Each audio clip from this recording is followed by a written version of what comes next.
আমি একজন নতুন খামারি হিসাবে হাট থেকে গরু আনার পর যে পরিচর্যাগুলো দিয়ে থাকি। আসসালামু আলাইকুম রহমতুল্লাহ।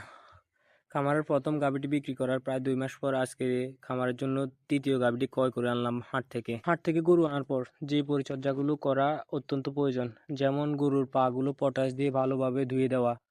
বাছুর সহকারে আমি গরুর পাগুলো পটাশ দিয়ে ভালোভাবে ধুয়েছি। তারপরে 5 লিটার পানির সাথে 2টি ওট স্যালাইন মিশ্রিত করে গরুকে খাওয়ার জন্য দিলাম, কারণ বাজারে অনেক রোদ ছিল গরুর ক্লান্তি কাটার জন্য। আর এই নতুন গরুটি আনার কারণে আমাদের যে সমস্যাটা হইতেছে, মূলত আমাদের ঘরটি হলো 4টি গরু বাঁধার জন্য তৈরি করছিলাম, 2টি গাভী ফালার জন্য।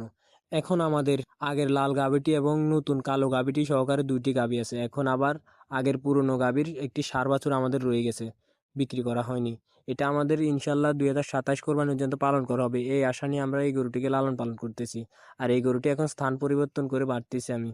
কালো গাভীটি দেওয়া হবে একদম ঘরের পূর্ব সাইডে। আর লাল গাভীটি, কারণ আমাদের প্রত্যেকদিন ঘর থেকে বের করতে হয়, এই জন্য লাল গাভীটি আমরা সামনে দরজার সাথে রাখবো। রাখার কারণ হচ্ছে যে এই গরুটি প্রত্যেকদিন বের করে আমাদের দহন করা হয়।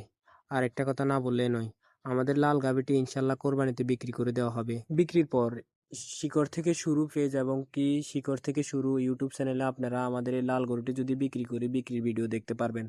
ইনশাল্লাহ আমাদের এই শিকড় থেকে শুরু খামারের যাত্রা যদি হয়তো ছোট হয়ে থাকে, একদিন বড় হোক, এই আশা নিয়ে আমরা আমাদের এই ছোট খামারটি শুরু করছি। আল্লাহ যদি আমাদের এই খামারে বরকত দান করে, ইনশাল্লাহ এই খামারটি একদিন অনেক বড় হবে।